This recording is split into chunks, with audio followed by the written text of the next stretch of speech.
खबर इंदौर से, जहां भारतीय रक्षा सेनाओं के प्रति जागरूकता बढ़ाने के उद्देश्य से आनंद मोहन माथुर सभागृह इंदौर में मां ट्यूटोरियल की ओर से एक प्रेस कॉन्फ्रेंस का आयोजन किया गया, जिसको आर्मी, नेवी और एयरफोर्स में अधिकारी के रूप में सम्मिलित हुए विद्यार्थियों ने संबोधित किया।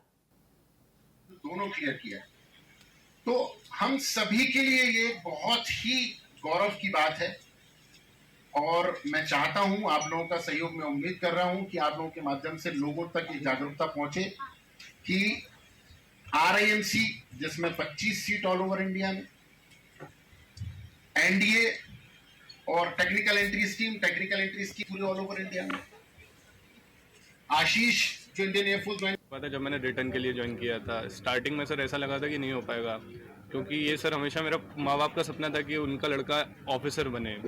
तो सर जम के मेहनत की थी सर 2 साल, और आज ये सफलता सर माँ बाप और ये सारे टीचर्स की है। सर आपका नाम बताइए। Sir Ashish Singh Tomar, FCAT।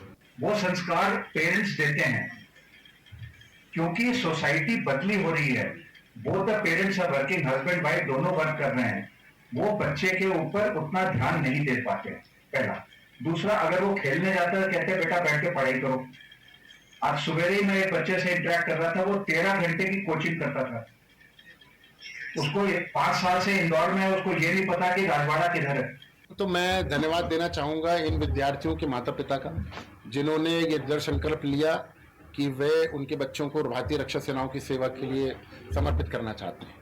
ये हमारे लिए बहुत गौरव की बात है, बहुत बड़ी बात है कि आज मध्य प्रदेश से और स्पेशली हम इंदौर से इतनी बड़ी संख्या में विद्यार्थियों को अधिकारी बनाने का कार्य कर रहे हैं। मां ट्यूटोरियल पिछले 25 वर्षों से लगातार निरंतर प्रयासरत है और आप लोग अक्सर मुझे दिखाई देते हैं जब भी हमारा कोई ऐसा प्रोग्राम होता है जिसमें हम सफलता सेलिब्रेट करते हैं, तो आप लोग जरूर पहुंचते हैं।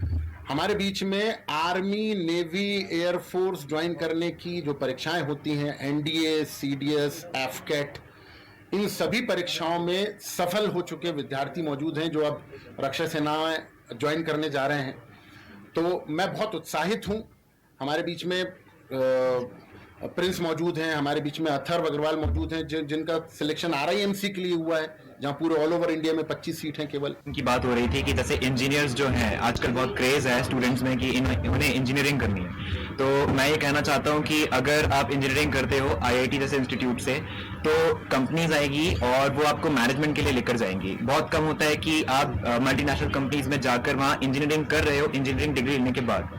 लेकिन अगर हम आर्मी में इंजीनियर बनकर जाते हैं तो फिर हम वहाँ एक्चुअल में इंजीनियरिंग कर रहे होते हैं, और जो डिग्री मिलती है वो JNU की मिलती है, Jawaharlal Nehru university. NIRF ranking उसकी 2 है ऑल ओवर द इंडिया। और बस अगर हमें इंजीनियरिंग करनी है तो जैसा अगर आज का क्रेज है तो लोग जो है प्लेसमेंट्स के लिए ज़्यादा जा रहे हैं। अगर वो इंजीनियरिंग करना चाहते हैं तो अगर रिसर्च में ज़्यादा स्कोप अगर वो टारगेट करते हैं तो उन्हें ज़्यादा फायदा होगा। आपकी सफलता में मां ट्यूटोरियल का क्या योगदान है, क्या देखना चाहेंगे इसके लिए? जैसे एक रॉकेट को उड़ान के लिए लॉन्च पैड की जरूरत होती है, वैसे ही हमें भी एक प्लेटफॉर्म की जरूरत थी जो कि हमें मां ट्यूटोरियल से मिला। जैसे कि कर्नल सर और मिस्टर पंकज भट्ट सर, उन्होंने हमें एक डायरेक्शन दी, उस डायरेक्शन पर हम चले जिसकी वजह से हमें सफलता मिली। आपका नाम बताइए। प्रिंस चौहान।